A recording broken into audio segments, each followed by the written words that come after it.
Okay, so get this. We're going deep today into like I guess you'd say the world of political psychology.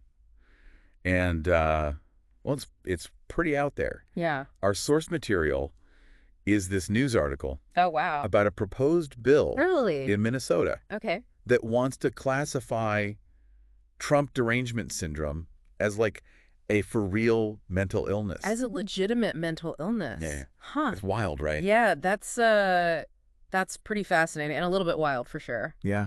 Where did this come from? So it's not just some, random internet theory or something. Right. This is like an actual bill Wow. put forward by 5 Okay. Republican state senators. 5 Republican state senators. Yeah. Okay. And they want the Health and Human Services Committee Okay. to actually review it. Got it. So today Okay. we're going to unpack this whole Trump derangement syndrome thing. Is it Yeah. is this a real medical thing? Is it a political ploy? Is it something else entirely? What do you Well, let's start with what the bill actually says. Yeah. It defines TDS as this acute onset of paranoia brought on by Trump's policies and presidency. Oh, wow. And the alleged symptoms, according to the bill, are things like Trump-induced general hysteria and inability to separate policy from psychic pathology. Hold on a second. And even verbal or physical aggression towards Trump and his supporters. So if I disagree with a policy or if I find a certain tweet, maybe a little provocative, Yeah. I could be labeled as mentally ill. Well, that's what they're suggesting. That seems, A little slippery. yeah, a little slippery for Yeah. sure. It raises some eyebrows for Yeah. sure. And here's the thing. Yeah. TDS is not recognized as a legitimate mental illness Right. by any reputable medical authority anywhere. But these senators are trying to push this through. They're putting it forward as a bill. Did they really think it's going to go anywhere? Well, Democrats hold a slim majority in the Minnesota Senate. So the likelihood of it actually becoming law Yeah. is pretty slim. Okay. But, it's interesting. The Democrats have already issued a response, essentially calling it a distraction tactic. Okay. And proof that Republicans are out of touch with the needs of Minnesotans. Oh, they did not hold back. No, they didn't. They said, and I'm quoting here, "This is why Minnesota Republicans have lost every statewide election in recent memory. Every time they get an opportunity to try to improve Minnesotans' lives, they instead double down on an agenda that caters to their party's most extreme right-wing activists." Yeah, that quote really highlights the political kind of maneuvering. Oh, yeah, for sure. That's at play here. Yeah. But it is important to remember that this derangement syndrome terminology isn't new. It's not brand new. It's not brand new. It was actually coined back in 2003 by Charles Krauthammer. Who's that? He was a conservative commentator to describe those who were critical of President George W. Bush. So it's not even an original idea? They just dusted it off and gave a new name. A fresh coat of paint. But I'm curious about the use of the term psychic pathology. Yeah. It seems like it's very loaded.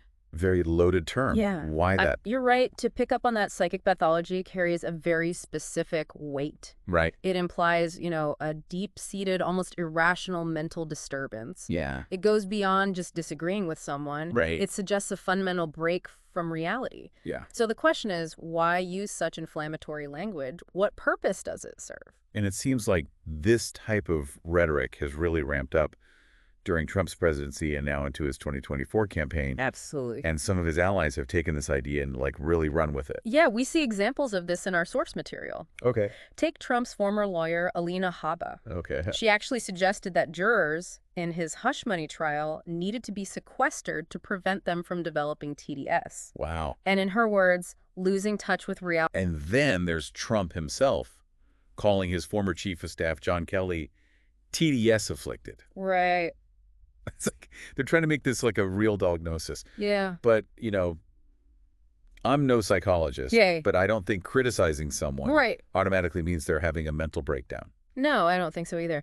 And even Elon Musk has jumped on this. Really? Yeah, he's claiming that he was adored by the left until TDS took hold. Oh, wow. He even compared mentioning Trump's name at a dinner party to being shot with a dart in the jugular that contained methamphetamine and rabies. Okay, that's a pretty intense image. Yeah. But what are, like, the implications? Well, I think it raises some important questions. Yeah. Does it shut down legitimate criticism by framing it as, like, mental instability? Right. Does it create a climate where people are afraid to voice their opinions Yeah. for fear of being labeled as deranged? Exactly. It seems like a dangerous way to shut down debate and discourage people from, disagreeing. Right.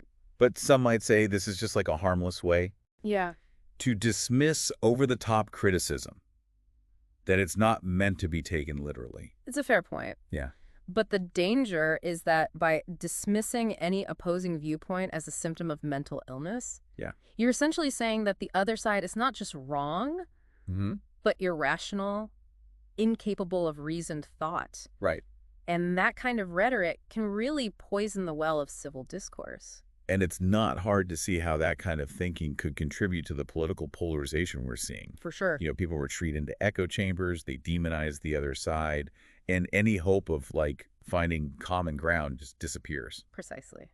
And it's not just a problem in politics. We see this kind of us versus them mentality playing out in all sorts of areas. Yeah. Social media, cultural debates, even within families sometimes. It's definitely something to think about. Yeah. So to bring it back to this bill, it sounds like it's probably not going to go anywhere, Probably not. but it's still a symptom of a bigger problem, wouldn't you say? Right. I would say so. This bill, whether it's meant to be taken seriously or not, Right. highlights this worrying trend in our political discourse. What's that? This tendency to pathologize political disagreement. Okay. It's a way to avoid actually engaging in genuine debate, Right.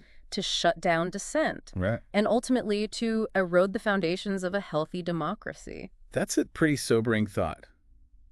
So where do we go from here? What can we do to counteract this? That's a great question. Yeah, have you, dear listener, ever felt pressured to, like, silence your own political views for fear of being labeled or ridiculed?